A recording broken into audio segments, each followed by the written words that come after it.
Good morning, children. I'll continue with surface chemistry. Last time we did about the purification of colloidal salts.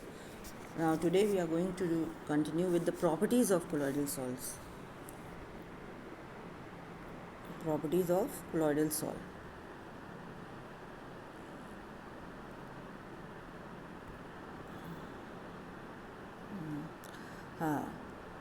Properties of colloidal salt.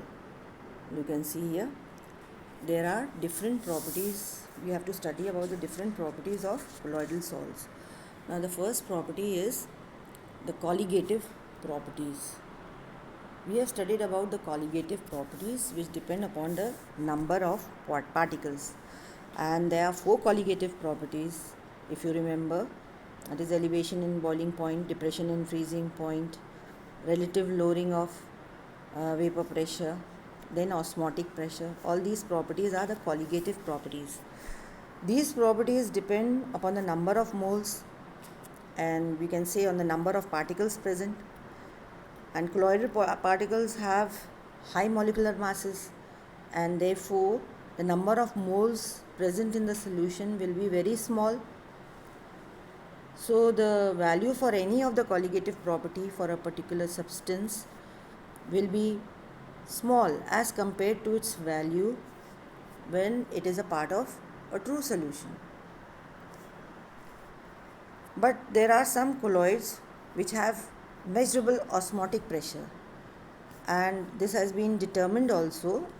Hence, we can say that measurement of osmotic pressure can be used to determine the average molecular masses of the colloidal particles. I'll repeat what I have said, that these properties, colligative properties, depend upon the number of particles or the number of moles. Now, colloidal particles, they have high molecular masses, and the number of moles will be very small, extremely small. Therefore, the colligative property for any substance will be smaller as compared to when it is in solution, true solution. So we cannot compare with true solution. But some colloids have these values which are quite measurable when these have been determined with osmotic pressure. They give measurable values of osmotic pressure. So this value of molecular mass can be determined by using osmotic pressure. Now the second property is the Tyndall effect. Now what is Tyndall effect?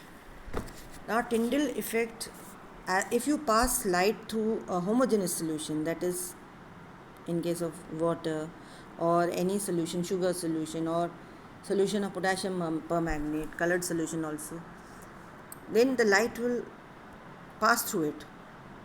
It will pass through it straight. It appears clear and the light passes through it. Now, but if you have a colloidal salt, and you know particles in colloidal salts are little bigger. Now, when light is thrown on them, the light is scattered. They scatter the light. Why? Because the size is a little bigger. So they scatter the light. This effect of scattering of light by colloidal particles is known as Tyndall effect.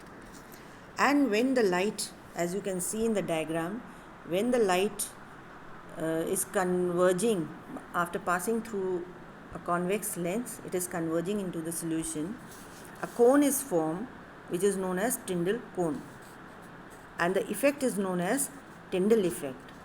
This effect of scattering of light is known as Tyndall effect. The Tyndall effect is due to the fact that colloidal particles scatter light in all directions in space. And due to this scattering of light, the path is illuminated in the colloidal salt. So, Tyndall effect is because of the size of the particle. It is actually the particles are bigger in size than the particles of true solution, so they can scatter the light. Next property is color. Now the color, the particles in the colloidal salts, they are not visible to the naked eye. We cannot see them, or under any ordinary microscope also we cannot see them.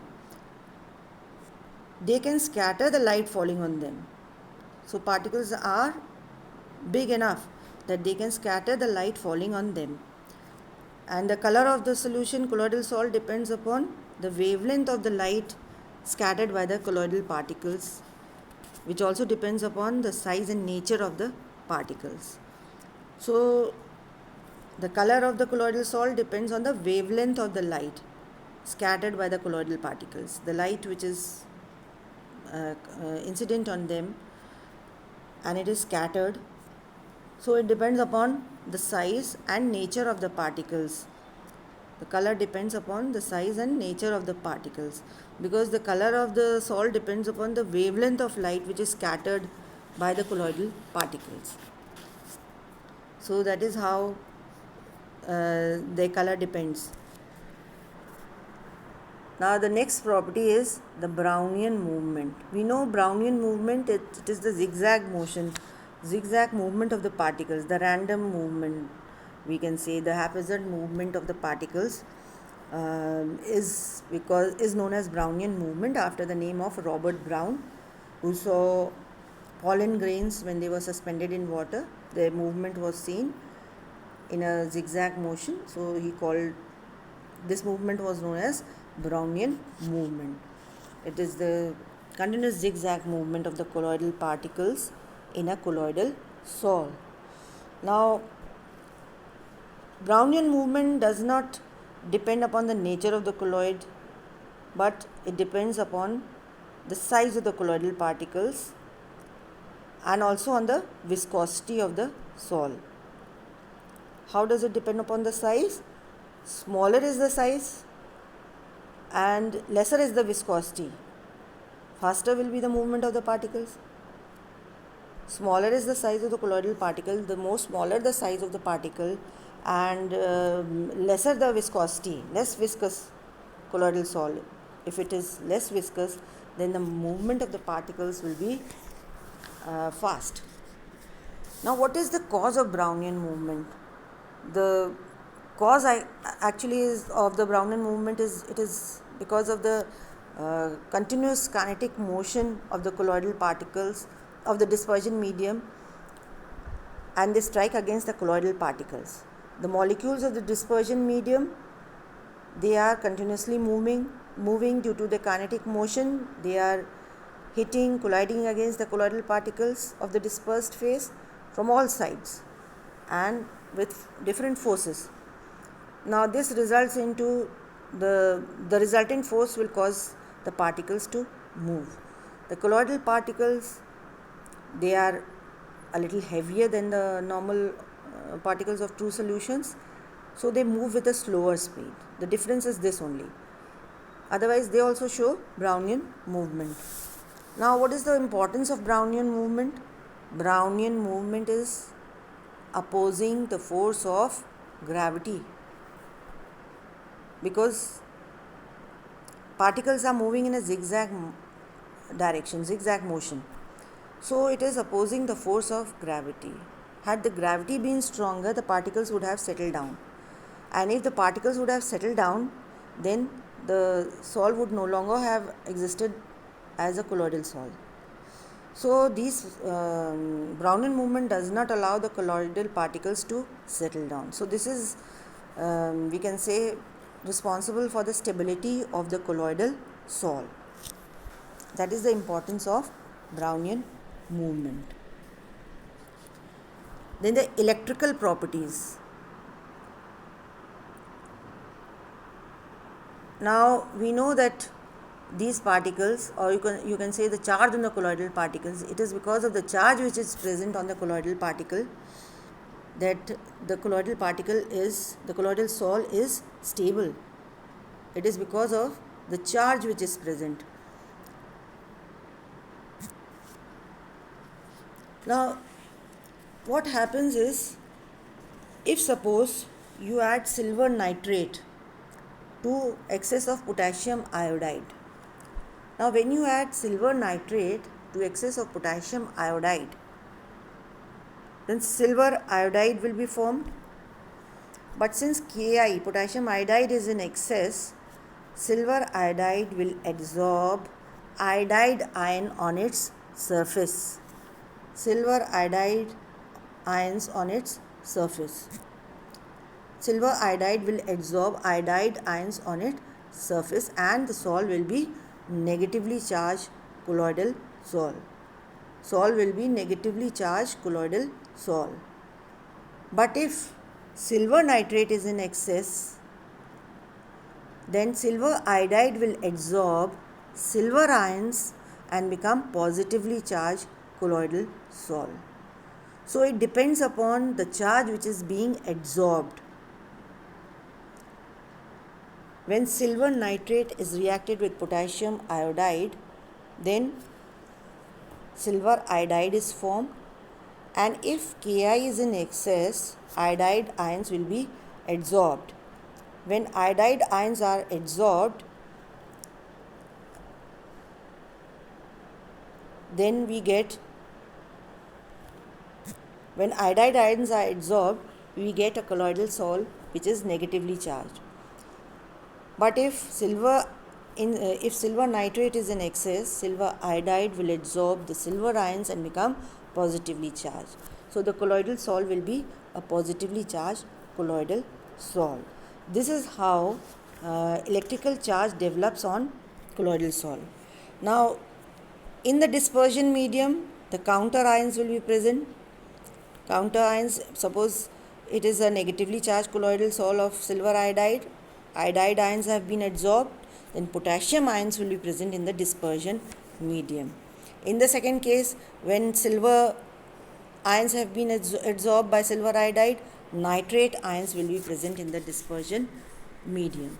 This is how the sol will remain a stable sol, and it will have a charge because of one of the charge being adsorbed on the surface of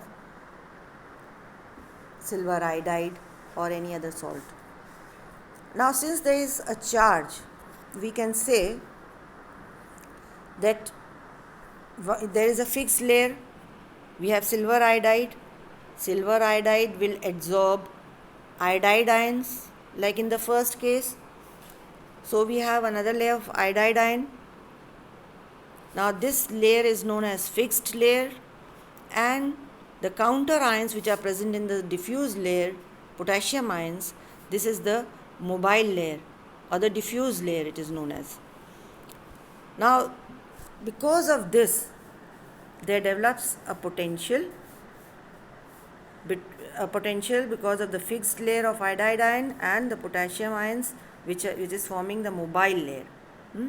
So there is a double layer of opposite charges formed, which is known as Helmholtz electrical double layer.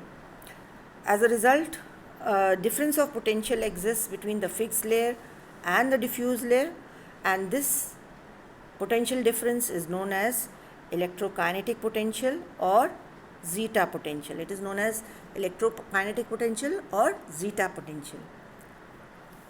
I'll repeat what I have said.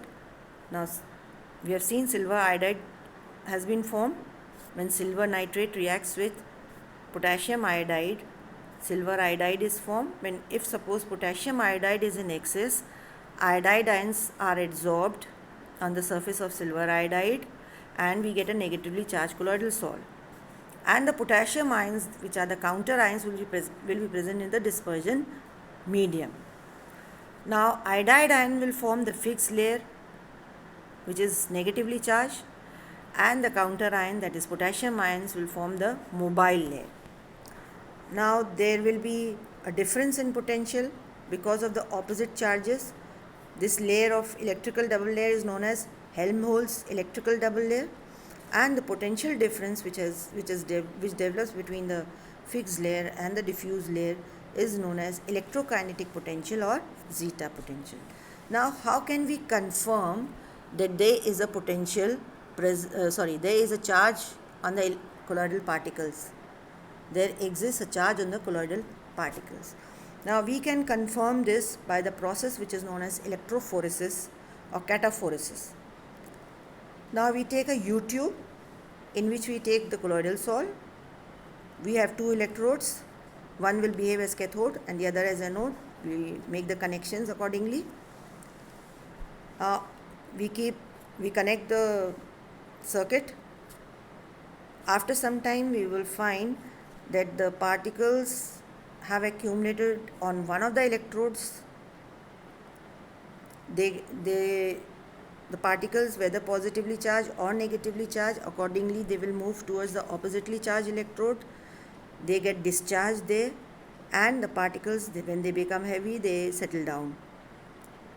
Now this is possible only when the particles are charged, and we can see this only on one of the electrodes. Particles are getting neutralized and they get coagulated. So electrophoresis can be used to find out the nature of the charge that the colloidal particles carry. Electrophoresis is also known as cataphoresis because most of the colloidal sols studied at that time, they had only positively charged colloidal particles, and therefore they migrated towards the cathode. So that method was known as cataphoresis. But now we know that there are colloidal sols which are negatively charged also, and they are positively charged also. So this is all about the properties of colloidal sols. Thank you.